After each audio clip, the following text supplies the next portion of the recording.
Hello viewers, আসসালামু আলাইকুম। Defence always update 24 চ্যানেলে সবাইকে স্বাগতম। আবার নতুন আরেকটি ভিডিও নিয়ে আপনাদের মাঝে হাজির হলাম।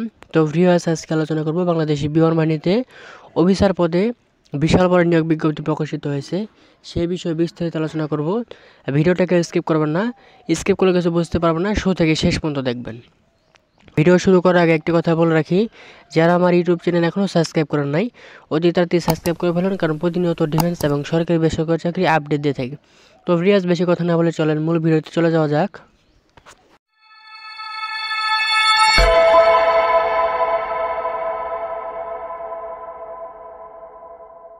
বাংলাদেশি বিমান বাহিনীতে অফিসার ক্যাডেট হিসেবে যোগদানের সম্ভাব্য তারিখ 23শে জুন 2025।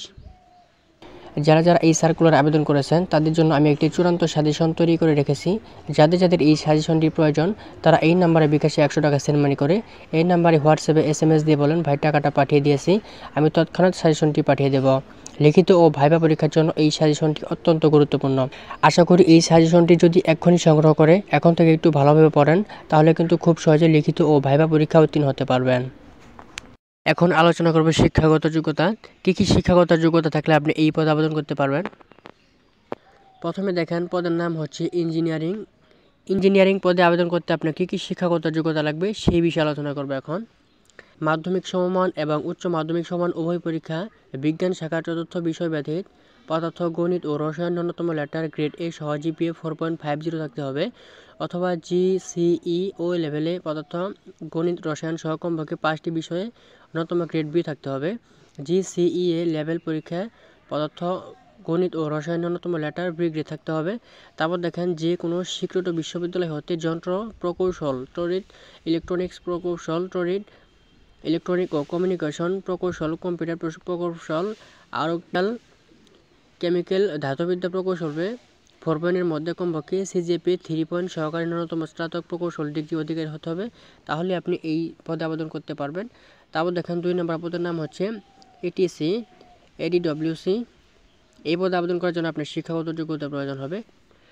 মাধ্যমিক সমমান এবং উচ্চ মাধ্যমিক সমমান উভয় পরীক্ষা বিজ্ঞান শাখার পদার্থ ও গণিতের ন্যূনতম লেটার গ্রেড এ সহ GPA 4.50 থাকতে হবে, অথবা GCE লেভেলে পদার্থ, গণিত সহ কমপক্ষে 5টি বিষয় ন্যূনতম গ্রেড B এবং GCE লেভেলে পরীক্ষা পদার্থ ও গণিতের ন্যূনতম B গ্রেড থাকতে হবে। তারপর দেখেন, যে কোনো স্বীকৃত বিশ্ববিদ্যালয় হতে BSc-তে পদার্থ ও গণিত সহ 4 মধ্যে ন্যূনতম CGPA 3 থাকতে হবে। তারপর দেখেন, ফিনান্স পদের জন্য আপনার শিক্ষাগত যোগ্যতার প্রয়োজন হবে।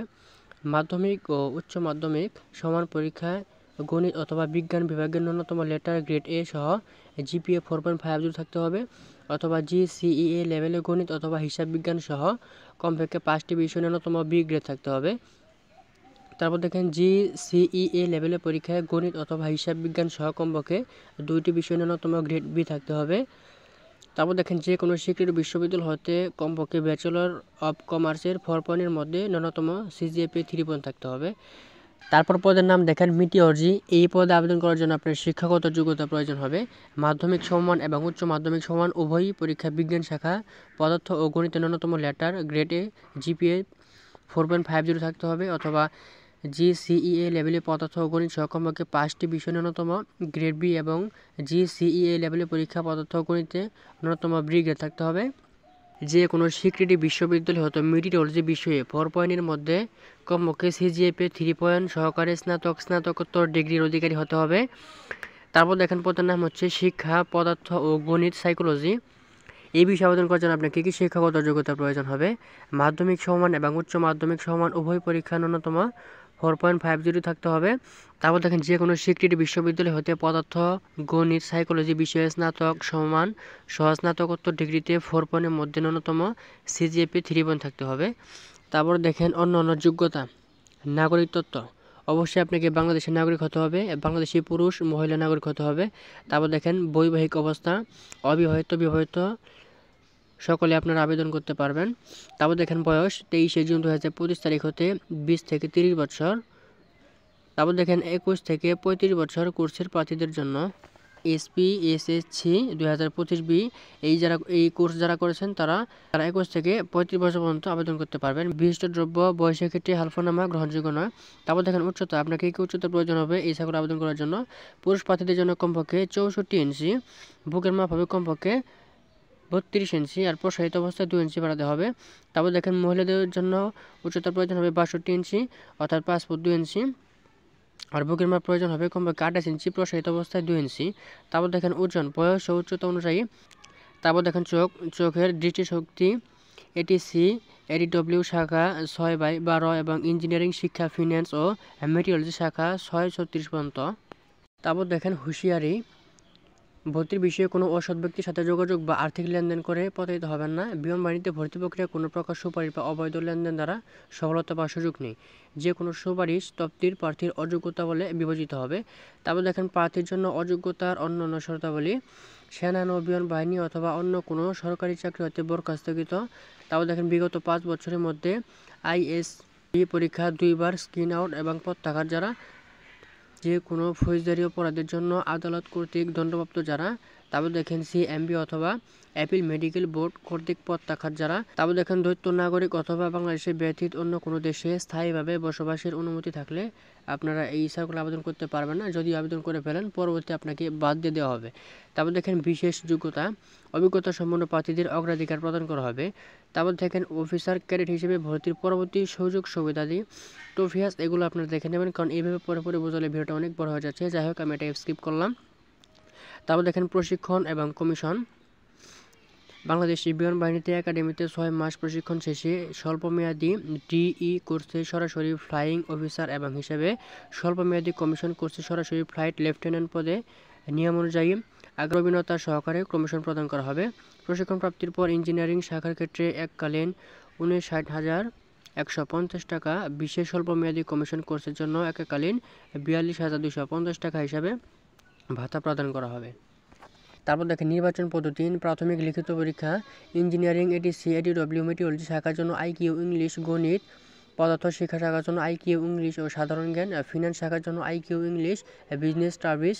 তারপর দেখেন প্রাথমিক ডাক্তারি পরীক্ষা, প্রাথমিক মৌখিক পরীক্ষা আন্তঃবাহিনী নির্বাচন প্রদাপন। তারপর দেখেন কেন্দ্রীয় চিকিৎসা পদ কর্তৃক চূড়ান্ত স্বাস্থ্য পরীক্ষা, ক্যাডেট চূড়ান্ত নির্বাচন প্রদর্পণ। তারপর দেখেন বিশিষ্ট দ্রব্য, পরীক্ষা কেন্দ্রে সকল প্রকার ইলেকট্রনিক ডিভাইস, মোবাইল, ক্যালকুলেটর, ঘড়ি ইত্যাদি এবং ব্যাগ বহন করা সম্পূর্ণ নিষিদ্ধ। তারপর দেখেন অনলাইনে কিভাবে আবেদন করবেন। অনলাইনে আবেদন করার নিয়মাবলী এখানে দেওয়া আছে। সরাসরি এই লিঙ্কে যাবেন, যাওয়ার পর ওয়েবসাইটে দেওয়া আছে অ্যাপ্লাই নাও ক্লিক করে পরবর্তী নির্দেশনা অনুযায়ী রেজিস্ট্রেশন ফি বাবদ 1000 টাকা পরিশোধ করা হলে রেজিস্ট্রেশনকৃত মোবাইল নম্বরে ইউজার ID এবং পাসওয়ার্ড প্রেরণ করতে হবে। আবেদনকারীকে বিজ্ঞপ্তিতে উল্লেখিত পরীক্ষার তারিখসমূহের মধ্যে যে কোনো একটি তারিখ নির্বাচন করে আবেদন করতে হবে। কোনো প্রার্থী নির্বাচিত তারিখ উপস্থিত হতে অপারগত হলে পরীক্ষা গ্রহণের জন্য নির্ধারিত পরবর্তী যে কোনো দিন উপস্থাপন হয়ে পরীক্ষায় অংশগ্রহণ করতে পারবে। তবে পরীক্ষার তারিখ পরিবর্তনের বিষয়টি পূর্বে সরাসরি পরীক্ষা কেন্দ্রে জানাতে হবে। রেজিস্ট্রেশন সম্পূর্ণ হলে প্রাপ্ত ইউজার ID এবং পাসওয়ার্ডের মাধ্যমে লগইন করে অনলাইন আবেদন পূরণ করতে হবে। পূরণকৃত আবেদনপত্র চূড়ান্তভাবে সাবমিট করার পূর্বে আবেদনকারীগণ নিরীক্ষণের সুযোগ পাবেন এবং কেবলমাত্র আবেদনপত্রের প্রদানকৃত তথ্যসমূহের সঠিকতা সম্পর্কে নিশ্চিত হলেই তা চূড়ান্তভাবে সাবমিট করতে পারবেন। চূড়ান্তভাবে আবেদনটি সাবমিট করা হলে আবেদনকারীর আবেদনপত্র ও প্রবেশপত্র ডাউনলোড করতে পারবেন। কোনো আবেদনকারী মোবাইল নম্বর, ইউজার ID এবং পাসওয়ার্ড না পেলে 24 ঘন্টার মধ্যে helpdesk@bfmilitary.bd আবেদনের জন্য ব্যবহৃত ইমেল অ্যাড্রেসে পেমেন্ট ইনভয়েস কপি প্রমাণসহ ইমেল করে জানাতে হবে। উক্ত আবেদনপত্র প্রাথমিক লিখিত পরীক্ষা ও নির্ধারিত তারিখ, ছবি, শিক্ষাগত যোগ্যতা সনদ ও অন্যান্য সনদের সত্যায়িত ফটোকপি বিমান বাহিনী তথ্য নির্বাচন কেন্দ্রে জমা দিতে হবে। তারপর দেখেন অনলাইনে আবেদনের সময়সীমা, আপনারা আবেদন করতে পারবেন ফেব্রুয়ারি 1 তারিখ হতে, অর্থাৎ 1 ফেব্রুয়ারি থেকে আপনারা 9 মার্চ পর্যন্ত আবেদন করতে পারবেন। আবেদনের লাস্ট তারিখ হচ্ছে 9 মার্চ 2025। শর্তপ্রযোজ্য আবেদনপত্র জমাদানের নিয়মাবলী, প্রার্থীদের আবেদনপত্র সঠিকভাবে পূরণ করত পরীক্ষার সময় ইতিপূর্বে ইস্যুকৃত প্রবেশপত্র ও নিম্নবর্ণিত সনদ সহ পরীক্ষা কেন্দ্রে উপস্থিত থাকতে হবে। সকল শিক্ষাগত যোগ্যতা, সাময়িক সনদ, প্রশংসা এবং নম্বরপত্রের সত্যায়িত ফটোকপি নিয়ে যেতে হবে। তারপর দেখেন নাগরিক তথ্য ও চারিত্রিক সনদ জমা দিতে হবে। তারপর দেখেন সম্প্রতি তোলা 12 কপি পাসপোর্ট সাইজের এবং 4 কপি স্ট্যাম্প সাইজের ছবি নিতে হবে। অবশ্যই ল্যাম্প প্রিন্ট অবশ্যই নিতে হবে। পুরুষ প্রার্থীদের ক্ষেত্রে কালার সহ শার্ট পরিহিত এবং মহিলা প্রার্থীদের ক্ষেত্রে কান সহ সম্পূর্ণ মুখমণ্ডল প্রদর্শিত ছবি নিতে হবে। তারপর দেখেন বর্তমান অথবা সর্বশেষ শিক্ষা প্রতিষ্ঠান প্রদান কর্তৃক প্রদত্ত চারিত্রিক সনদপত্র নিতে হবে। তারপর দেখেন চাকরিরত প্রার্থীদের ক্ষেত্রে স্ব কর্মস্থল প্রতিষ্ঠানের প্রদানের নিকট হতে প্রার্থীর জন্য অনুমতিপত্র। তারপর দেখেন জন্ম নিবন্ধন অথবা জাতীয় পরিচয়পত্র সত্যায়িত ফটোকপি নিতে হবে। তারপর দেখেন দাবিকৃত সমমানের শিক্ষাগত যোগ্যতা বিশেষ সংশ্লিষ্ট ইকুইপমেন্টস কমিটি কর্তৃক প্রদত্ত ইকুইভ্যালেন্স সনদের সত্যায়িত ফটোকপি নিতে হবে। তারপর দেখেন পরীক্ষার তারিখ দেওয়া আছে এবং পরীক্ষার কেন্দ্র দেওয়া আছে। পরীক্ষার তারিখ হচ্ছে 10, 11, 17 ও 18 ফেব্রুয়ারি 2025 তারিখ থেকে শুরু হবে। তারপর দেখেন 2, 5, 9 ও 12 মার্চ 2025 তারিখ পর্যন্ত আপনার পরীক্ষা হবে। তারপর দেখেন পরীক্ষার কেন্দ্র হচ্ছে সকল জেলা প্রার্থীদের জন্য বাংলাদেশ বিমান বাহিনী তথ্য নির্বাচন কেন্দ্র, পুরাতন বিমানবন্দর, তেজগাঁও, ঢাকা 12-15। পরীক্ষা শুরু হবে 10 ফেব্রুয়ারি থেকে 12 মার্চ পর্যন্ত। আর পরীক্ষা দিতে হবে আপনার বাংলাদেশ বিমান বাহিনী তথ্য ও নির্বাচন কেন্দ্র, পুরাতন বিমানবন্দর, তেজগাঁও, ঢাকা। তো ভিউয়ার্স, এই ভিডিওতে যে কোনো কিছু বোঝার থেকে অবশ্যই কমেন্ট করবেন, আমি সমাধান করার চেষ্টা করব। তো ভিউয়ার্স, সকলে ভালো থাকেন, সুস্থ থাকেন। আসসালামু আলাইকুম।